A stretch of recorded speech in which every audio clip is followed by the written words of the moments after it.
Comment vous pouvez placer un chanteur après toutes ces personnalités qui ont eu une éloquence exceptionnelle et qui sont passées à cette tribune? Mais il est plus facile pour moi de chanter devant 10 000 personnes que de parler devant 1500 personnes.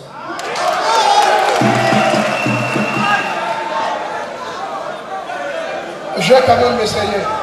Monsieur le Premier ministre, permettez-moi de déroger à la règle consistant en pareille circonstance à faire des discours formels. J'ai eu l'honneur et le privilège d'être invité par le ministère de la promotion de la jeunesse et de l'emploi des jeunes à prendre part à ces états généraux de la jeunesse en tant que panéliste. J'ai eu un immense honneur ce matin de partager mon expérience avec tous les jeunes qui ont répondu présent à cet appel lors du panel que nous avons eu à donner. Je voudrais, au sortir de ce panel que nous avons eu ce matin, sanctionné par des échanges francs et houleux, me faire le porte-parole de cette jeunesse qui attend beaucoup de nos autorités et gouvernants. Mais avant, il me plaît aussi de rappeler la responsabilité des jeunes, parce que cette responsabilité des jeunes est très grande dans ce fléau qui gangrène nos États. Certains jeunes ont perdu l'estime de soi, d'après ce que j'ai entendu ce matin dans la salle. D'autres sont adeptes de la facilité et ont une mauvaise perception ou représentation de la réussite.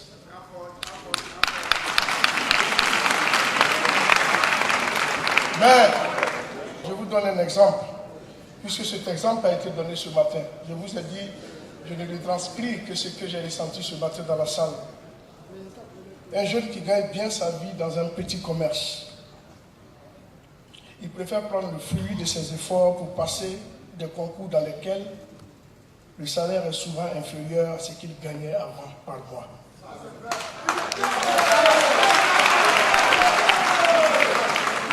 Vous comprenez que s'il s'y adonnait véritablement en y mettant le cœur, il pouvait accroître son entreprise et devenir un modèle. Pire, certains déboursent des sommes colossales pour tenter l'aventure, alors que ces mêmes fonds économisés pouvaient leur permettre de créer des entreprises. Alors, Monsieur le Premier ministre, je me retourne vers vous.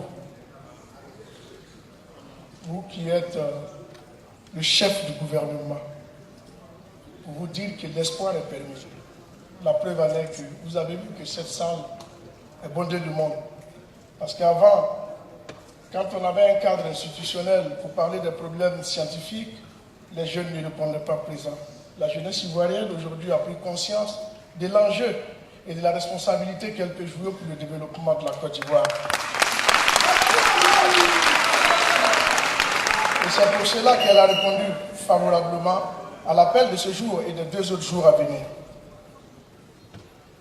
Les jeunes peuvent s'en sortir, à condition que nos gouvernants écoutent et mettent en place aussi des politiques pour répondre à leurs préoccupations.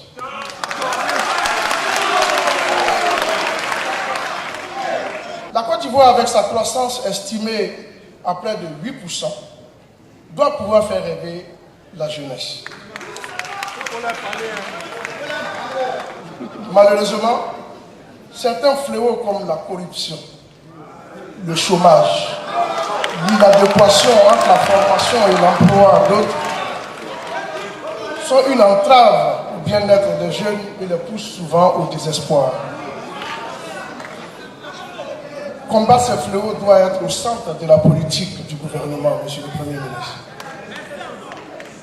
Tout en reconnaissant que des efforts sont faits dans ce sens par le gouvernement, je reste disponible, non seulement en tant que chanteur, mais aussi en tant qu'ambassadeur de bonne volonté, pas seulement de l'UNESCO, mais de la Côte d'Ivoire, à apporter ma modeste contribution pour aider la jeunesse à croire en elle et à tourner le dos définitivement aux migrations irrégulières au profit des migrations ordonnées et respectueuses de la dignité humaine.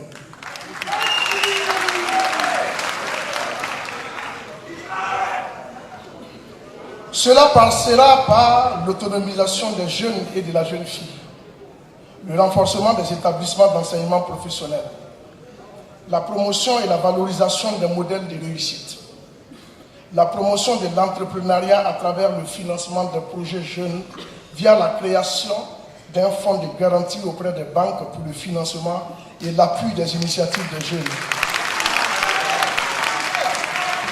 Aussi la promotion et le financement des projets agricoles au profit de la jeunesse. Cette liste non exhaustive de propositions permettra, j'en suis convaincu, d'apporter une réponse efficace aux préoccupations des jeunes. Vous, jeunes aussi, la responsabilité est de deux côtés. Autant nous pouvons demander au gouvernement de prendre des dispositions pour nous mettre dans des conditions adaptées à nos modes de vie, autant nous voulons vous demander aussi de saisir certaines occasions qui se présentent à vous, comme ces états généraux de la jeunesse, pour définir un nouveau pacte social. Pendant 3 jours, vous allez débattre, vous allez échanger, comme je le disais sur les réseaux sociaux. C'est une occasion à tout jeune, sans parti politique pris, sans distinction de religion, de région, de localité, tout jeune, toute tendance confondue, de s'exprimer, de dire les choses, de sorte à ce que nous puissions définir un nouveau pacte social.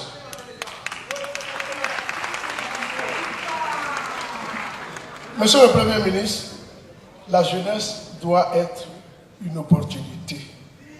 Elle ne doit pas être un problème. Vraiment.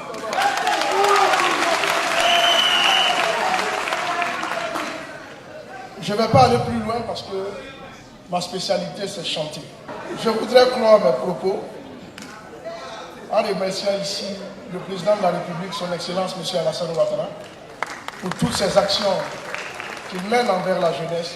Vive les États généraux pour une jeunesse au cœur de l'action gouvernementale.